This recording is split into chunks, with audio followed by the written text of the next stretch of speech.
Saat banjir dari hulu perlahan-lahan mengalir melewati wilayah tandus ini, tanah yang telah lama kering dengan rakus menyerap air tawar yang sangat berharga. Perlahan-lahan, aliran kecil mulai berkumpul, terus bertambah dan membesar, kemudian mengalir deras menuju hilir. Delta Okavango yang telah tertidur selama 5 bulan akan segera bangkit kembali. Pada saat ini, hewan-hewan yang masih menderita akibat musim kemarau yang panjang sangat merindukan datangnya air ini. Sebelum banjir benar-benar tiba, singa terpaksa menundukkan kepala. Untuk meminum air yang berbau busuk demi bertahan hidup, pemimpin kawanan harus berjuang keras. Bertarung dengan kawanan lain demi memperebutkan sumber air, kerbau melapisi seluruh tubuhnya dengan lumpur, berusaha melindungi diri dari terik matahari dan serangga yang mengganggu. Namun air di kubangan cepat mengering dan lumpur menjadi semakin kental.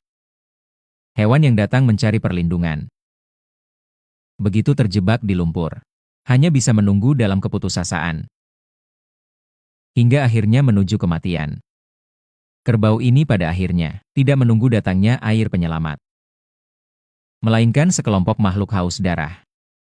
Mereka menusukkan kepala mereka ke dalam kulitnya, mengoyak dan memakan daging yang sudah membusuk. Namun keadaan menjadi semakin buruk. Musim kemarau di Okavango telah mencapai puncaknya. Panas yang terus berlanjut memicu bencana lain. Kebakaran hutan kembali melanda para penyintas. Alam seperti tangan raksasa yang mengendalikan hidup dan mati. Dengan satu gerakan kecil, ia dapat mengambil banyak nyawa. Namun kehidupan tidak benar-benar hilang.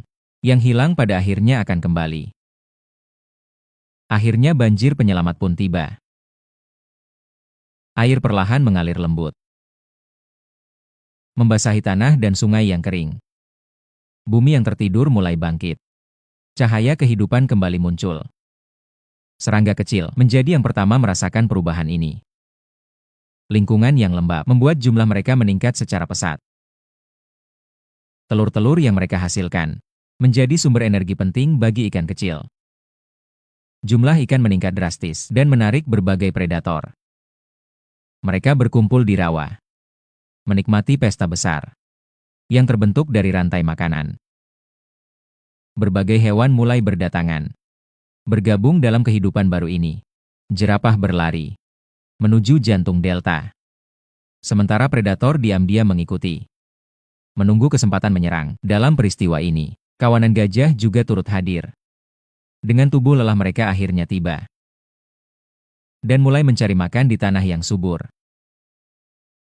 tanpa lagi khawatir kekurangan air dan makanan. Musim kemarau perlahan menjadi kenangan yang jauh. Banjir ini sepenuhnya menghidupkan kembali bumi, menjadikan delta Okavango sebagai surga bagi berbagai hewan. Namun di wilayah ini, ada makhluk raksasa lain yang berkuasa. Kehadirannya bahkan membuat predator kuat mundur. Makhluk itu adalah kuda Nil.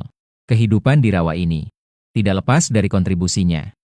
Dengan tubuh besar sekitar 1,5 ton, ia berjalan di rawa.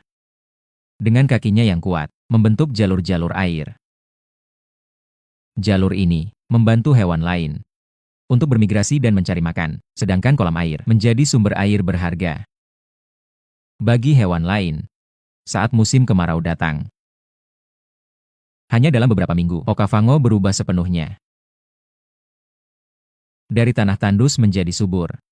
Siklus hidup terus berputar.